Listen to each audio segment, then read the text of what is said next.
Hello friends, welcome to our diary. आज मैं आप लोगों के लिए लेके आई हूँ एक बहुत ही किचन का बहुत ज़्यादा काम आने वाला प्रोडक्ट। वो है आपका वेजिटेबल चॉपर।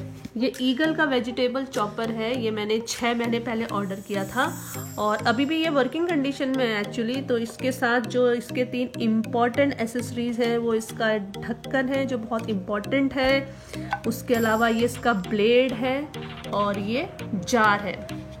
तो इस ब्लेड को इस जार के अंदर एक छोटा सा हुक बना हुआ है, उस हुक में इस होल को फिट करना होता है और उसके बाद ये ढक्कन के अंदर एक ये सांचा सा लगा हुआ है और इस सांचे को इस होल के अंदर फिट करना पड़ता है। इसको आप ऐसे फिट करेंगे। जब इसको ऐसे फिट करेंगे, इसको हमने ऐसे फिट कर दिया है और इसको थोड़ा सा घुमा के आप एडजस्ट कर लीजिए अपने आप।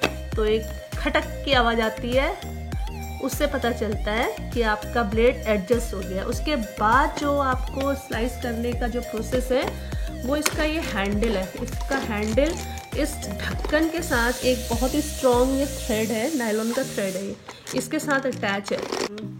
उसके बाद जब आप इस हैंडल को खींचती हैं तो ये नीचे का ब्लेड मूवमेंट कर रहा है, रोटेट कर रहा है। इस रोटेशन के कारण क्या होता है, इसके अंदर जितने भी वेजिटेबल्स होते हैं वो चॉप हो जाते हैं। ये आपको मैं एक टेस्ट करके दिखाती हूँ एक्चुअली ये वर्क करता है कि नहीं करता है। जैसा ये क्लेम करता है, ये आपको पहले ब्लेड फिट करना होता है, उसके बाद वेजिटेबल इसके अंदर आपको डालने होते हैं। वेजिटेबल्स को कम से कम इतने पीसेस में रखिए, है ना। ये कम से कम आपके 3 या 4 सेंटीमीटर के इनकी लेंथ है, क्योंकि अगर आप बड़े पीसेस रखेंगे तो ये ब्लेड के बीच में अटक जाएंगे और आपका ब्लेड घूमेगा नहीं। तो ये मैंने इनको वेजिटेबल्स को इसके अंदर डाल दिया है। किचन में काम करने वाले हर पर्सन के लिए, चाहे वो मेल हो या फीमेल हो, वेजिटेबल चॉप करना एक बहुत बड़ा प्रॉब्लम रहता है हमेशा से ही। जब तक मेरे पास ये हैंड चॉपर नहीं था, मैं हमेशा मिक्सर का यूज़ करती थी और मिक्सर को अटैच करना, फिर उसको इलेक्ट्रिसिटी के ऊपर उसका डिपेंडेंसी। अब इसके बाद मैंने इसको फिट किया, ये फिट हो गया है। अब मैं इसको चॉप करती हूँ।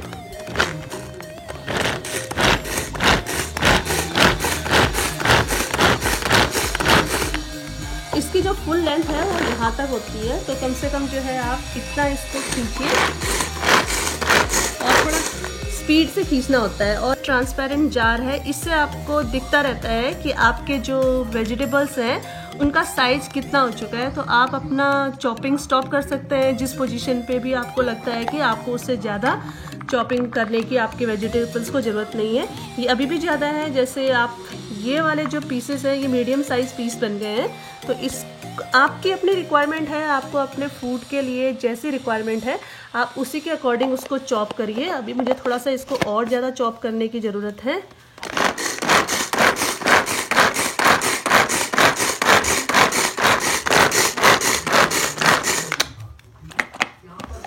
तो ये देखिए ये और भी ज़्यादा बारीक चॉप हो गया है, तो इसको मैं थोड़ा सा और चॉप करूँगी तो ये बिल्कुल इसकी ग्रेवी है, तो ये इसकी प्यूरी बन जाएगी।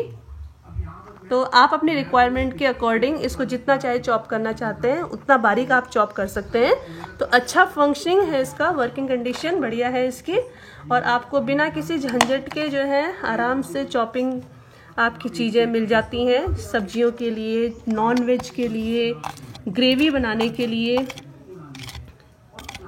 लहसुन और अदरक, प्याज, टमाटर। सबसे ज़्यादा रिक्वायरमेंट तो एक्चुअली हम लोग को लहसुन, टमाटर और प्याज की रहती है किचन के अंदर चॉपिंग करने के लिए। तो ये परफेक्ट चॉप है। मैंने इसको ज़्यादा चॉप नहीं किया है, मुझे इतना ही रिक्वायर है, अदरवाइज़ ये और भी इससे ज़्यादा चॉप हो सकता है। इसके बाद मैं आपको टमाटर चॉप करके दिखाती हूँ। मैंने स्लाइस कर रखे हैं, तो इन स्लाइसों को पहले आप ब्लेड फिट करना, उसके बाद स्लाइसेस को इसके अंदर आप जो है ड्रॉप कर दो और फिर मैंने इसका ढक्कन इसके अंदर फिट किया।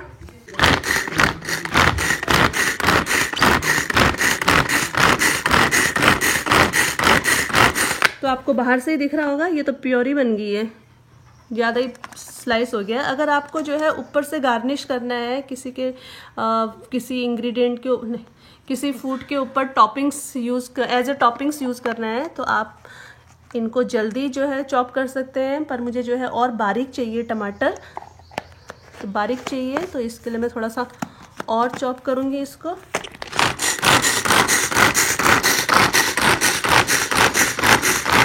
कभी कभी ये बीच में दीवारों में लग जाता है, अगर कम क्वांटिटी होती है किसी भी आइटम की, किसी भी वेजिटेबल की, तो ये दीवारों में लग जाता है। ये जो आपका जार है, जार की दीवारों से लग जाता है, तो आप ऐसे शेक करके बीच में ब्लेड के पास सारे मटेरियल को पहुंचा सकते हैं।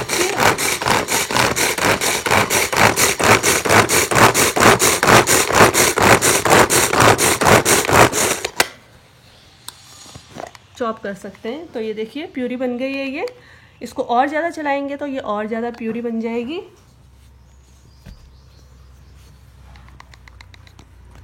तो ये पकने में भी इजी होता है, आपको इलेक्ट्रिसिटी का जो मिक्सर होता है उसकी ज़रूरत नहीं पड़ती है। आपके घर में लाइट हो या ना हो, बहुत ही इजीली इसको धोना भी बहुत इजी है। बट एक कंप्लेन थी, ये जो इसका स्टील बॉडी है, ये इन्होंने बहुत ही बकवास, मतलब बहुत ही लो क्वालिटी का, लो ग्रेड का जो प्लास्टिक है वो यूज़ किया हुआ है। एक्चुअली वर्थ होना चाहिए, जो इसकी वैल्यू थी, मैंने 499 यानी 500 का ख़रीदा था ये, तो 500 में तो आपको बहुत अच्छा एक बर्तन मिल जाता है स्टील का। बट ये लोग प्लास्टिक का जो क्वालिटी है वो बहुत ख़राब है, क्योंकि इसको बहुत हैंडल विथ केयर करना पड़ता है। जबकि किचन के आइटम्स आपको पता है ना, हमको बहुत ही रफ एंड टफ चाहिए होता है। जब आप इतना पैसा यूज़ कर रहे हो तो उसके अकॉर्डिंग इसकी बॉडी भी थोड़ी सी और क्वालिटी इसकी इम्प्रूव होनी चाहिए थी। ये मेरा टूट चुका है, एक दो बार गिरा था मेरे हाथ से, तो ये बहुत इजीली टूट भी गया ये, है ना। तो इंडिया के अंदर तो आपको ऐसे ही थर्ड क्लास मिलता है पैसा भी देने के बावजूद, बट ठीक है ना, काम चलाओ। आप यूज़ करेंगे तो थोड़ा इसको अच्छे से केयर करके चलिए, और ठीक है, आपके लिए ट्रेंडी, हैंडी और यूज़फुल है।